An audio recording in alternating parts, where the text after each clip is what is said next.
In ancient Greece, the name Heracles was synonymous with strength and bravery. In Rome and the modern West, he is known as Hercules. This legendary hero was known for his incredible feats and his epic battles against seemingly insurmountable odds. But his greatest accomplishment was undoubtedly the completion of the 12 labors, a set of tasks that tested both his physical and mental fortitude. The story of the 12 labors begins with Hera. The wife of Zeus and the queen of the gods, held a grudge against Heracles because he was the product of Zeus's infidelity with a mortal woman named Alcmene. Throughout Heracles' life, Hera made numerous attempts to harm or kill him in her jealousy. One such instance was when she induced a madness in Heracles that caused him to kill his own wife and children. In this moment of madness, Heracles saw his loved ones as enemies and attacked them, leading to great guilt and suffering for him afterwards. Heracles went to the Oracle of Delphi to atone, where he prayed to the god Apollo for guidance. He was told to serve Eurystheus, king of Mycenae, for 10 years. During this time, he was sent to perform a series of difficult feats, called labors, which were designed to be nearly impossible to complete and were meant to redeem Heracles' tarnished reputation and prove his worthiness. 1. Slay the Nemean lion. The first of the 12 labors of Heracles was to slay the Nemean lion. The lion was said to be an offspring of Typhon and Echidna and was known for its impenetrable hide. According to legend, Heracles encountered the lion in its lair in Nemea, and after a fierce battle, he managed to strangle the beast to death. He then used the lion's own claws to skin it and wore its pelt as a symbol of his victory. This first labor set the tone for the trials to come and demonstrated Heracles' bravery and wisdom, which would be crucial in completing the other labors. 2. Slay the nine-headed Lernaean Hydra. The second labor of Heracles was to slay the nine-headed Lernaean Hydra. The Hydra was a serpent-like monster that lived in a swamp near Lerna and terrorized the countryside. Heracles was tasked with killing the monster. When Heracles arrived at the swamp, he found the Hydra lying in wait for him. As he approached, the monster raised its many heads and prepared to attack. However, Heracles was armed with his trusty club and a sword given to him by Athena. With a mighty swing of his club, Heracles struck the first head of the Hydra, but as he did, 2 more heads grew in its place. Heracles quickly realized that simply cutting off the heads of the Hydra would not be enough to defeat it. Determined to complete his labor, Heracles came up with a new plan. He called for the help of his nephew, Iolaus, who brought a torch to the battlefield. As Heracles fought the Hydra, Iolaus used the torch to cauterize each stump left after Heracles cut off a head, ensuring that no new heads could grow. After a long and grueling battle, Heracles finally succeeded in killing the Hydra. However, he faced another challenge when he discovered that the Hydra's blood was highly venomous and could kill him if he was not careful. With the help of Athena, Heracles used the venom to create a new weapon, the Hydra's arrows, which he would use in future battles. 3. Capture the Ceryneian hind. The Ceryneian hind was the third of the 12 labors of Heracles. In Greek mythology, the hind was sacred to the goddess Artemis and had golden antlers and bronze hooves. It was also incredibly fast and could outrun any mortal. Heracles was tasked with capturing it alive, which proved to be a difficult feat.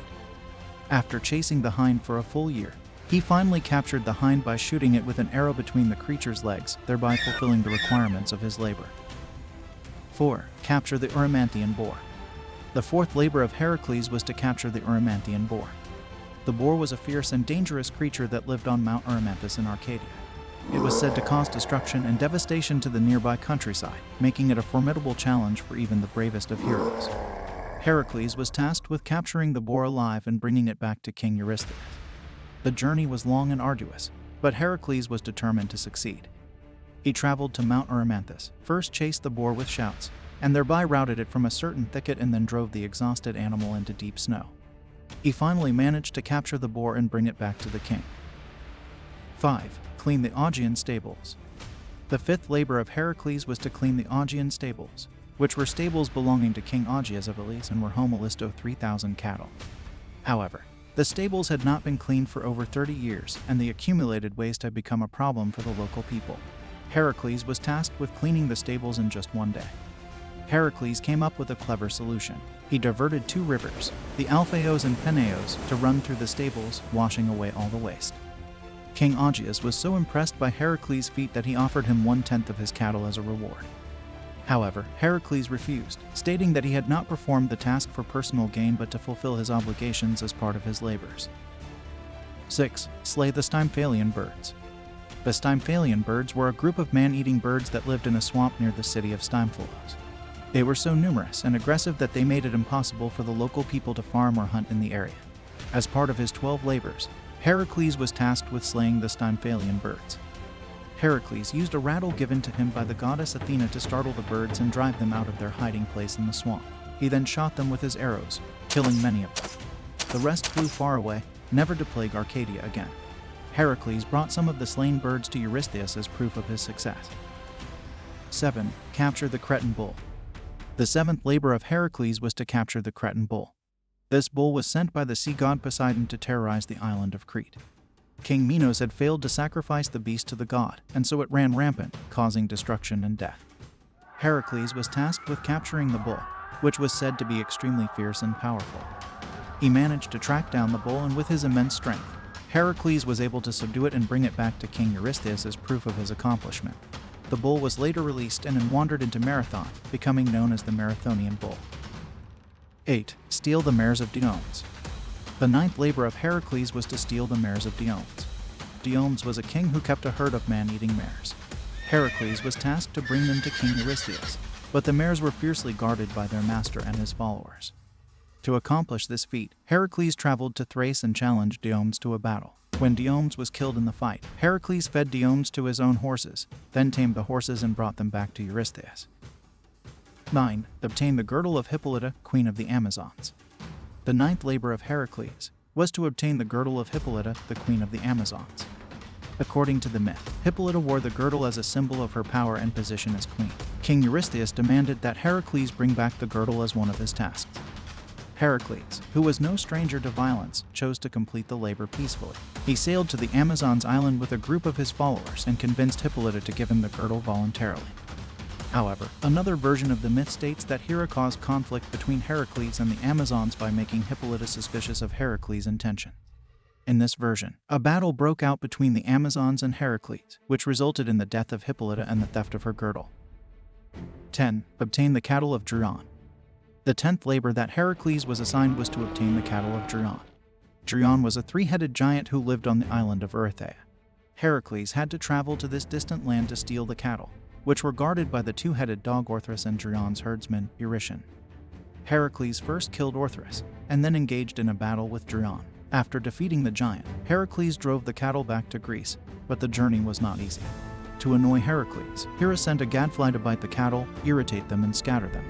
The hero was within a year able to retrieve them. Hera then sent a flood which raised the level of a river so much Heracles could not cross with the cattle. He piled stones into the river to make the water shallower. When he finally reached the court of Eurystheus, the cattle were sacrificed to Hera. 11. Retrieve the apples of the Hesperides. The 11th labor of Heracles was to retrieve the apples of the Hesperides. The apples were a symbol of immortality and were guarded by the nymphs of the same name. The garden was located at the end of the world, beyond the ocean, and was guarded by a serpent named Ladon. To accomplish this task, Heracles sought the help of the Titan, Atlas, who was condemned to hold up the heavens. Heracles tricked Atlas into retrieving some of the golden apples for him, by offering to hold up the heavens for a little while. However, when Atlas returned with the apples, he refused to take back the weight of the heavens, preferring to remain free.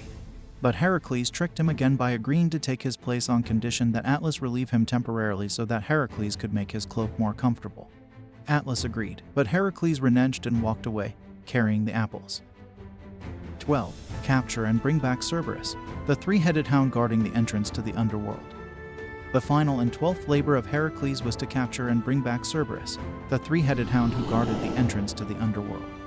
Cerberus was the offspring of the monsters Echidna and Typhon and was known for its ability to prevent the dead from leaving the underworld. Heracles traveled to the underworld with the help of the god of the underworld, Hades, who agreed to lend him Cerberus on the condition that he be able to bring the dog back alive.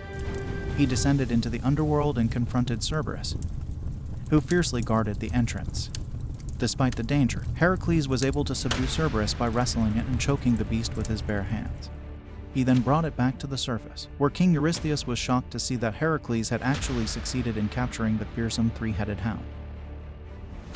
Through each of these labors, we see Heracles push himself to the limits, both physically and mentally, as he strives to fulfill his punishment and reclaim his place among the gods.